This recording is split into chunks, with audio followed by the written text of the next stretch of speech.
UP के greater Noida के निक्की हत्याकांड ने पूरे देश को हिलाकर रख दिया है। आज़ादी के इतने सालों बाद भी कथित तौर पर दहेज के लिए जलाई गई निक्की हत्याकांड से महिला सुरक्षा पर सवाल खड़े हुए हैं। माता पिता बेटी की मौत से बेहाल हैं। अब निक्की के पिता भिखारी सिंह ने पीएम मोदी और यूपी के सीएम योगी से आरोपी के घर पर बुलडोजर चलवाने की बड़ी मांग की है। पिता ने कहा, मैं मुख्यमंत्री योगी आदित्यनाथ से आरोपी परिवार के घर पर बुलडोजर चलाने का अनुरोध करता हूं, क्योंकि मैंने अपनी बेटी खो दी है। मुझे न्याय चाहिए। निक्की के मौत के मामले में अब तक 4 गिरफ्तारियां हो चुकी हैं। आगे क्या कुछ मांग है? निक्की के पिता हमारे साथ है बातचीत करने के लिए। जिस तरह से अब जो 4 गिरफ्तारियों की मांग आप लोग कर रहे थे, शिकायत में भी थे वो चारों नाम, अब आगे आप लोग क्या चाहते हैं? आगे मैं ये चाहता हूँ इनके घर पे बुलडोजर चलना चाहिए। योगी बाबा से मेरी रिक्वेस्ट है, मोदी से भी योगी से भी। मोदी योगी कहते हैं कि बेटी बचाओ और बेटी पढ़ाओ, तो ऐसे दरिंदे को पढ़ा के लिखा के कौन देगा? जो जिंदगी को जला रहे हैं उनको कौन देगा? ये बताओ आप मैं तो मेरी उससे सर से यही रिक्वेस्ट है कि मुझे कोर्ट में मुझे न्याय मिले और इन दरिंदन को धनाशाही करा जाए। अच्छा, आपकी बेटी से आखिरी मुलाकात आपकी कब हुई थी और क्या उसने कोई जिक्र किया था किसी घटना को लेकर? क्या उसे परेशान किया जा रहा है?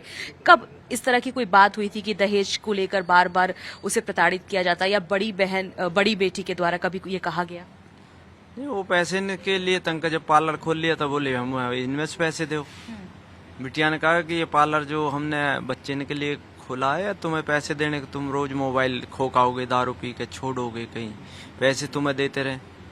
बोले तुम 1 लाख कमाती हो, 50,000 हमें दो। इसलिए मुद्दा आपने ही खोलने की राजी भी उनकी और बंद करवाने की राजी भी उनकी। तो बंद करने की बात कह रहे थे कि बंद कराओ। हाँ, बंद कराओ। इस अब तो ये मुद्दा चल रहा है इनका, बंद कराओ पार्लर को। अच्छा, सोशल मीडिया पे लगातार आपकी बेटियां रील्स बनाती थी, वीडियो बनाती थी, क्या इसको लेकर भी कभी घर में उनके झगड़ा हुआ, आपत्ति की गई उनकी तरफ से? नहीं, उसकी तरफ से कोई आपत्ति नहीं थी। ये तो एक बता रहा है सोशल मीडिया पे, आप भी सोशल मीडिया पे हो, ये मीडिया के थ्रू ही तो सब जगह बात फैल रही है। एक आदमी दुकान खोल रहा है, जो पार्लर खुलवाया, इन लोगों ने रिवल कटवाया उसका बढ़िया तरीके से। उन्होंने ही तो कहा था, मैं थोड़ी गया था पार्लर में। जब ओपनिंग हुई थी वही लोग थे सारे घर के, वही चारों बंदे थे और पड़ोसी होंगे उनके, मैं तो गया नहीं था। जब ना दिख रही उन्हें कि भाई ये सोशल मीडिया पे आएगा, सोशल मीडिया से ये तुम्हारा पार्लर चलेगा। आज सोशल मीडिया का मुद्दा उठा रहे हैं इतने दिन बाद।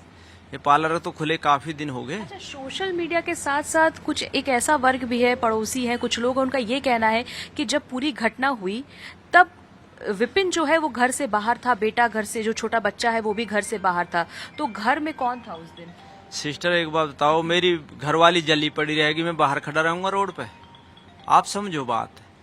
मेरी घरवाली जली, मैं हॉस्पिटल ले जाऊंगा या घर बाहर खड़ा हो जाऊंगा? पड़ोसी आके ले जा रहे हैं, वो बाहर खड़ा है। कहाँ खड़ा? उसकी माँ भी ना हुआ न वो। अब तो गांव वाले कुछ ही कहते रहे, अपने बचाव के लिए वो कुछ ही कहें। अच्छा, उनसे वीडियो जब बन रहा था तो उस वक्त क्या आप लोग को जानकारी दी गई थी? क्योंकि जब आपकी बेटी वहां पे जली हुई थी और आवाजें भी आ रही थी, तो किसी ने बचाने की, पानी डालने की कोशिश नहीं की, या फिर पुलिस को इत्तला या आसपास चिल्लाया नहीं किसी को बुलाने के लिए? नहीं, बड़ी बेटी ने उसके ऊपर कम्बल डाला, बुझाने की कोशिश की। बड़ी बेटी ने मुझे फोन किया जब ज्यादा जल गई, जब पड़ोसी ले गए, उसे बेहोश होकर गिर गई। थोड़ी देर में होश आया, मुझे फोन आया 5:30 बजे। अच्छा। जब ये लोग हॉस्पिटल पहुंच गए थे फोर्टीज, फिर हम फोर्टीज पहुंचे सीधे। उसकी हमने डॉक्टर से पूछी क्या स्थिति है, बोले 70% जल चुकी है। यहाँ हम इसे सफदरजंग के लिए रेफर कर रहे हैं। अच्छा। हमने बड़ी एम्बुलेंस मंगाई, ऑक्सीजन वाली एम्बुलेंस को ले गए। ये बंदे है कहाँ? एम्बुलेंस का खर्चा सारा खर्चा मैंने दिया एम्बुलेंस में से। जब बुढ़ा लास्ट में पहुंचा, मन की जब कहाँ है तुम? और विपिन और उनके बड़े भाई कहाँ थे? कोई नहीं था, उसकी माँ भी नहीं पहुंची। हमारी मिसिस तो यहाँ से पहुंच गई इतनी दूर से, वो 2 किलोमीटर दूर ना पहुंचे हॉस्पिटल। जिस माँ ने पैदा की वो तो यहाँ से गाड़ी छोटे बेटा को लेके पहुंच गई हॉस्पिटल। वो लोग वहां से ना पहुंचे 2 किलोमीटर दूर से। ये 20 किलोमीटर। आपकी बेटी के पास बहुत ज्यादा सेविंग थी, क्योंकि वो दोनों बहनें जो है वो कमा रही थी, पार्लर चला रही थी, क्या एक बड़ा अमाउंट उन्होंने सेव करके रखा था अपने भविष्य के लिए, अपने बच्चों के लिए? हाँ, अपने लिए कमाती हैं, बच्चे नो पढ़ा रही हैं, अपना खर्चा चला रही है। आज के इसी महंगाई में जिसने अपना बच्चा पढ़ा लिया और अपना खर्चा चला लिया, उससे बड़ा कोई मानता नहीं हूँ मैं। अच्छा, इस पूरे घटना के बाद आपकी बेटी से बातचीत हुई, बड़ी बेटी से? आपने उसको ये पूछा कि इस तरह की परेशानियां थी तो पहले क्यों नहीं बताया? कभी आपने कोशिश नहीं की कि इस तरह की अगर दिक्कतें हैं तो आप लोग बैठ के बात करो या बेटियों को घर ले आओ? नहीं, सामाजिक तौर से जब इन्हें ज्यादा टॉर्चर करा बेटी को तो हम घर ले आए। भाई ये लोग सुधरेंगे नहीं, बेटा चलो घर को, हम ले आए।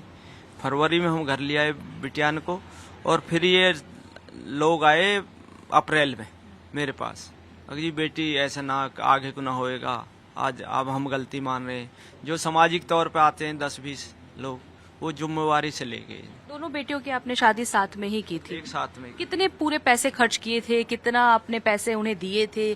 कितनी गाड़ियां आपने दी थी? कुल मिला के कितनी, मतलब आपने कहते खर्च कितना हुआ था? 2016 में नोटबंदी में मैंने शादी करी थी सिस्टर, और स्कॉर्पियो टॉप मॉडल दी थी, और एक बुलेट मोटरसाइकिल छूचक में दी थी मैंने। अच्छा। और अगर कैश की बात करें तो कितने कैश दिए थे? नहीं, कैश तो मैंने कन्यादान जो दिया वो गुप्त दिया था। अच्छा। हाँ, वो खोला नहीं है बिरादर के सामने। वहीं निक्की के परिवार वालों का भी कहना है कि हमें बेटी के लिए न्याय चाहिए और आरोपी को फांसी की सजा मिलनी चाहिए। जो दहेज प्रथा है उसकी कड़वी सच्चाई को दरकिनार नहीं किया जा सकता है। इस तरह की घटनाएं सुनने को मिलती हैं, लेकिन अब नोएडा, ग्रेटर नोएडा जैसे शहर में जहां पर कोई इंडिपेंडेंट होके अपने लिए कमा रहा है और वैसी घटनाएं हो जाना वो बहुत बड़ी बात है। आप देख सकते हैं कि इस वक्त हम परिवार में ही मौजूद हैं। निक्की के पिता हैं और निक्की के तमाम परिवार के लोगों से बात कर लेते हैं। अब बुलडोजर से उनके घर को गिराने की मांग चल रही है, कैसे देख रहे हैं आप? बिल्कुल होना चाहिए। जो जल्लाद लोग हैं, इन लोगों के साथ कार्रवाई होनी चाहिए, इनका मकान गिराना चाहिए। हाँ। और जब ही तसल्ली पड़ेगी, और जो जल्लाद है इनको फांसी की सजा होनी चाहिए। आप लोग क्या कहेंगे? आप उनके रिश्तेदार हैं, कैसे देखते हैं? सरकार इस पर जो त्वरित कार्रवाई करे। किस तरह की कार्रवाई की मांग कर रहे हैं? ये माननीय योगी आदित्यनाथ जी इनके घर पे बिल्डोजर चलाएं और इनको फांसी पे लटकाएं, जब ही हम सारे लोग संतुष्ट हो पाएंगे। तो आप देख सकते हैं कि फांसी की मांग यहाँ पर की जा रही है। उनके पिता भी हैं। आपका क्या कहना है? अभी कंचन जो उनकी बड़ी बहन है वो कहाँ पर है? उनसे क्या बातचीत नहीं वो हुई? हॉस्पिटल में है मैडम, उसका बीपी लो हो रहा है, उस बात करने के लायक नहीं है। आप लोग क्या मांग कर रहे हैं? हमें तो योगी बाबा से, मोदी बाबा से ये रिक्वेस्ट है, इनके घर पे बिल्डोजर चलना चाहिए, ऐसे जलिंदे को जलाना चाहिए और फांसी जरूर होनी चाहिए। न्यायालय से कोर्ट मांगूंगा, कोर्ट से मैं मांगूंगा कि इनको फांसी होनी चाहिए। मेरी बिटिया जला के मारी उन्होंने। ना चूल्हा चले ना चलंदे, खून के बदले खून चाहिए। प्रशासन कुछ करता ठीक है, ना करता तो फिर हम कर देंगे। फिर ये मत बोलना तुमने क्या कर दिया, फिर हम अपने आप सब कुछ कर लेंगे। पूरा गांव, पूरा समाज सब हमारे साथ है। आप लोग से आपकी बात होती है, क्या बताती थी इस तरह की? बताती थी, सब समाज डांट देता, बेटिया होता है, गुजरों में सब चलता है, बेटा समाज है, थोड़ा समझो, घर को चलाओ, बिटिया घर को चलाओ। आज चलाते चलाते आज बिटिया खो दी हमने अपनी। आज हमने अपनी बिटिया खो दी। आज कहाँ गया प्रशासन? आज समाज के बड़े छोटे कह रहे भाई इतनी बड़ी उम्मीद तो नहीं जितना बड़ा उन्होंने काम कर